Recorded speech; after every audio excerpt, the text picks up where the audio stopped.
CURPAT, c'est le Centre universitaire interrégional d'anatomopathologie hospitalière. C'est une association de services selon la loi sur les hôpitaux qui a pris la forme juridique d'une ASBL et qui contient l'hôpital d'Erasme, l'hôpital de Tivoli et le Chirec. Ces trois hôpitaux se sont mis ensemble, ont eu une réflexion très profonde de la refonte de leur anatomopathologie. Cette spécialisation s'hyper spécialise de plus en plus comme toute la médecine, demande une expertise médicale de plus en plus exigeante. Et donc, pour avoir une expertise si exigeante, il faudra un volume d'activité important. Ces trois hôpitaux ont un volume d'activité assez important pour permettre une expertise. L'hôpital d'Erasme amène l'expertise universitaire, l'hôpital de Tivoli et l'hôpital Chirec amènent leur volume d'activité médicale. Le tout mis ensemble, chacun en trouve un profit assez important pour pouvoir répondre à une demande médicale, à une activité médicale, à une exigence médicale et une qualité importante. Donc l'anatomie pathologique s'est très fortement modifiée au cours des dernières années. On parle de plus en plus de biomarqueurs, de biologie moléculaire, de protéines associées à l'évaluation de toute une série de maladies. Et l'anatomie pathologique a pris une place vraiment prépondérante au centre du diagnostic clinique. Donc il n'y a quasi plus de maladies, excepté les maladies cardiovasculaires et certaines maladies neurologiques, où le diagnostic anatomopathologique ne soit plus au centre du diagnostic clinique. Donc le pathologiste est réellement un clinicien qui va interagir avec les chirurgiens, les endoscopistes, les oncologues, les radiothérapeutes, les chimiothérapeutes pour définir quel est le meilleur traitement dont va bénéficier le patient. Parallèlement à cette modification donc, de la place de l'anatomopathologiste dans le diagnostic clinique, on a observé au cours des dernières années un développement exponentiel qui est vertigineux du nombre de tests d'analyse à réaliser pour étayer ces diagnostics. Et ces tests, il y en a des nouveaux qui apparaissent sur le marché, je dirais tous les 3 mois. Et donc, pour rester efficient et pour offrir à nos patients une qualité de diagnostic qui est en accord avec les derniers développements de la recherche, nous sommes obligés de nous tenir toujours au courant, de faire des développements permanents. Et l'adossement à un laboratoire académique tel que le laboratoire académique de l'hôpital Erasme, de l'Université libre de Bruxelles, nous permet d'avoir accès de manière, je vais dire, intelligente à ces différents tests. Nous ne sommes pas des clients, nous sommes des partenaires.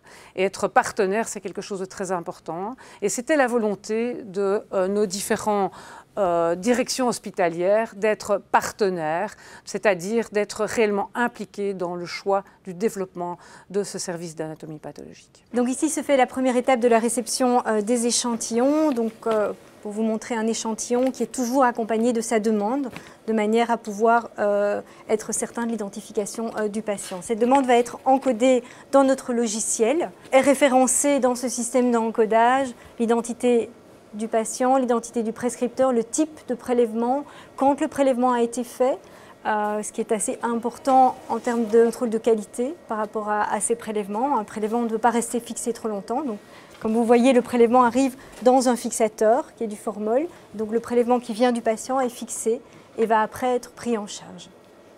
Alors, il sera pris en charge une fois qu'il est encodé et mis dans des cassettes. Et donc le prélèvement va être encodé avec, comme vous pouvez le voir, des douchets de traçabilité. Ça veut dire que chacun des prélèvements, à chaque étape, a une traçabilité, de manière à être certain qu'on ne perde pas un prélèvement ou qu'on puisse le retrouver à chaque étape. Ici, on est dans la pièce d'examen macroscopique. Ici, vous avez justement le docteur Catherine Borg qui est en train de réaliser l'examen macroscopique d'une tumorectomie mammaire. Alors, vous pouvez vous demander pourquoi il y a cette coloration bleutée. C'est clair que ce n'est pas naturel. C'est nous qui entourons toute la pièce opératoire d'encre de Chine. Alors pourquoi cette encre de Chine? Parce que, évidemment, une des choses les plus importantes, c'est de s'assurer que les marges de résection chirurgicale soient saines. En d'autres termes, est-ce que le chirurgien a bien enlevé toute la tumeur? Et ça, c'est primordial. Vous ne voyez pas ça à l'œil nu. Vous êtes obligé d'avoir un microscope et de regarder au microscope, effectivement, si les marges de résection sont saines scène et celles-ci apparaissent en bleu au microscope et donc on peut faire un diagnostic très facilement. Cet examen macroscopique est primordial, c'est probablement une des choses les plus importantes dans l'examen anatomopathologique parce que nous ne pouvons pas examiner au microscope l'entièreté d'une pièce de tumorectomie. Ce n'est pas faisable matériellement. Et donc, nous sommes obligés de sélectionner au niveau de la pièce de tumorectomie les zones d'intérêt, celles qui vont nous permettre d'évaluer un diagnostic le plus complet possible, de faire une évaluation pronostique et surtout de choisir quel traitement le patient va bénéficier, ceci en collaboration avec les chirurgiens, oncologues, radiothérapeutes et chimiothérapeutes. On est dans l'unité d'inclusion, c'est-à-dire que tous les échantillons qui arrivent déjà fixés vont être traités pour pouvoir être analysés. Et ce traitement consiste en quelque chose de très très simple. On va donc enlever l'eau des échantillons, c'est que le corps est fait de plus de 90% d'eau. Plus de 90% d'eau. Et que pour enlever de l'eau, il faut mettre des alcools, avec des alcools qui sont à concentration croissante et qui permettent non seulement cette déshydratation rapide, mais également qui vont permettre de transformer les tissus de manière à les rendre perméables à la paraffine, avec des solvants qui malheureusement sont très toxiques.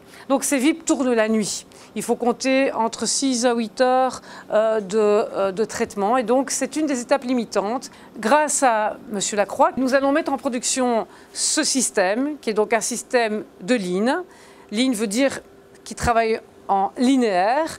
Ça va permettre en gros à une biopsie qui arrive le matin vers 10-11 heures de passer dans cet automate, d'éviter l'overnight treatment et d'être déjà prête à être coupée en déant 2 heures. 2 heures maximum. C'est une nouvelle génération d'automates qui donc permet de travailler dans des conditions beaucoup plus saines pour la santé du personnel du laboratoire. C'est ici que se centralise l'activité médicale, donc l'activité des pathologistes. Donc les médecins pathologistes viennent chercher leur plat. Alors comme vous voyez, il y a différents casiers en fonction du nom du pathologiste. Pourquoi on sépare l'activité? Parce que l'activité est sectorisée. Sectorisée, ça veut dire que certains pathologistes sont plus spécialisés dans un secteur que dans un autre. C'est-à-dire certains vont faire plus de l'uropathologie, d'autres de la gynécopathologie, d'autres de l'endocrino. Alors pourquoi cette spécialisation? Cette spécialisation, elle permet à un pathologiste de voir beaucoup plus de cas dans le même secteur. Et donc, en voyant plus de cas, il connaît beaucoup plus de choses. Et puis, on peut pas, c'est tellement vaste le domaine de l'anatomie pathologique qu'on ne peut pas être expert dans tous les domaines. Et donc, cette expertise va permettre, d'avoir un diagnostic de pointe, de connaître et d'être aux normes des guidelines par rapport au diagnostic à faire, et de savoir également quel marqueur, quelle nouvelle thérapie ciblée est associée à un diagnostic, et de pouvoir en discuter aux réunions multidisciplinaires oncologiques avec les médecins, avec les prescripteurs. Et donc, ceci amènera vraiment à une réunion collégiale entre différents médecins, entre le chirurgien, entre les chimiothérapeutes, les radiothérapeutes et les pathologistes, de manière à discuter des meilleurs traitements en fonction justement d'un type de pathologie précis dans un secteur précis. Ici, on est dans la salle de coupe, qui est une salle où ce sont tous des techniciens assez expérimentés qui font ces prélèvements. Alors la coupe, c'est quoi? Si on revient à la pièce de tumorectomie, vous voyez que pour une pièce de tumorectomie, on a 20 à 25 cassettes. C'est quoi une cassette? Une cassette, c'est le prélèvement que vous avez vu tout à l'heure qui a été enrobé en paraffine. Et ce prélèvement va être ensuite coupé. Ici, vous l'avez sur le microtome. Et on va en faire des fins rubans qu'on va déposer de manière à réaliser des lames blanches avec le prélèvement collé ici. Ces lames blanches vont être introduites ici dans des racks. Ces racks vont passer à travers tous ces bains et la lame va ressortir ici, colorée. Et donc l'évolution de l'anatomie pathologique, c'est évidemment l'anatomie pathologique digitale. Alors la pathologie digitale, c'est-à-dire qu'à partir de cette lame, on va digitaliser l'information et la rendre accessible sur un ordinateur. Donc ça se fait déjà, on a des scanners de lames et donc c'est vraiment une implémentation qu'on va faire ici au laboratoire CurePath. Alors pourquoi cette implémentation? Parce que ça va permettre d'avoir, outre une lecture en tant qu'expert de certaines pathologies, d'aller vers une expertise internationale et de pouvoir dialoguer directement par informatique, par des logiciels qui permettent d'envoyer des images d'un endroit à un autre avec des experts internationaux, ce qui permettra pour des cas très difficiles d'avoir plusieurs avis pour un même diagnostic et donc d'affiner le diagnostic.